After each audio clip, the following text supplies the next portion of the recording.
Hello everyone, this is going to be a legal dictation.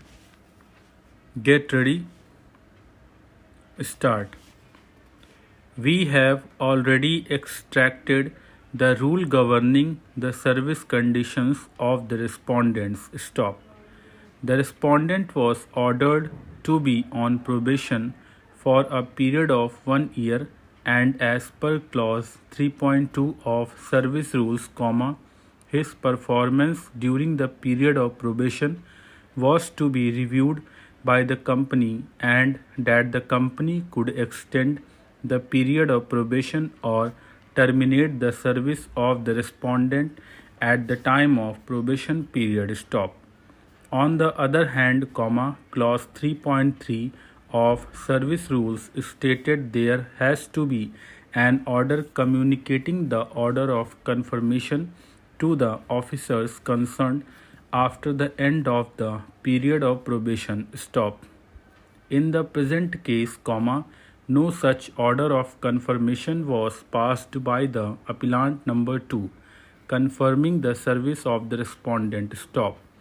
There is no dispute with regard to the fact that the respondent continued to be on probation, which was extended for a period of 3 months. Stop. After making a total appraisal of his performance, a report was submitted to the Board of Directors by appellant number 1. Stop.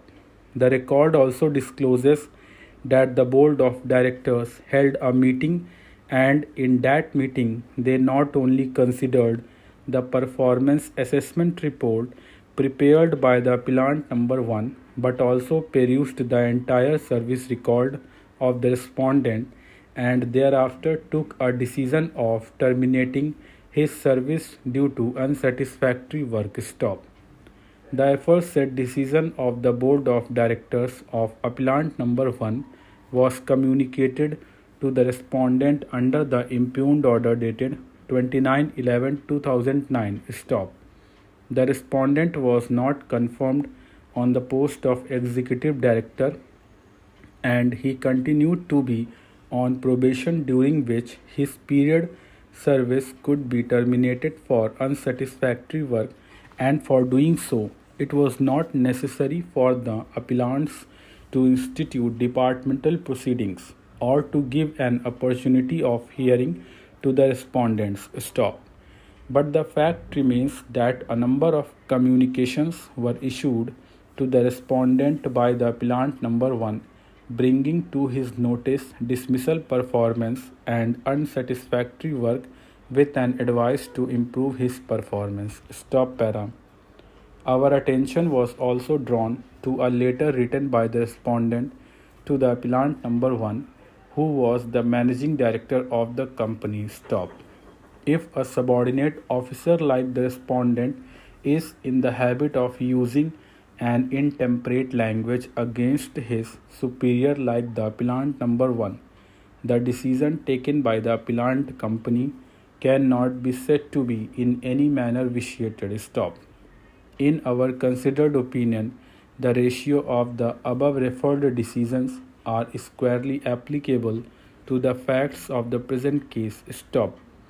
The respondent was time and again informed during the probation period about his deficiencies and was given ample opportunities to improve them. Stop.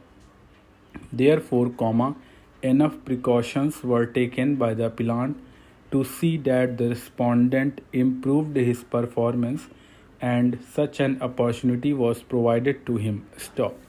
But such advices and opportunity were totally misplaced as the respondent considered the same as unnecessary encroachment and interference in his work and wrote back rudely in an intemperate language. Stop.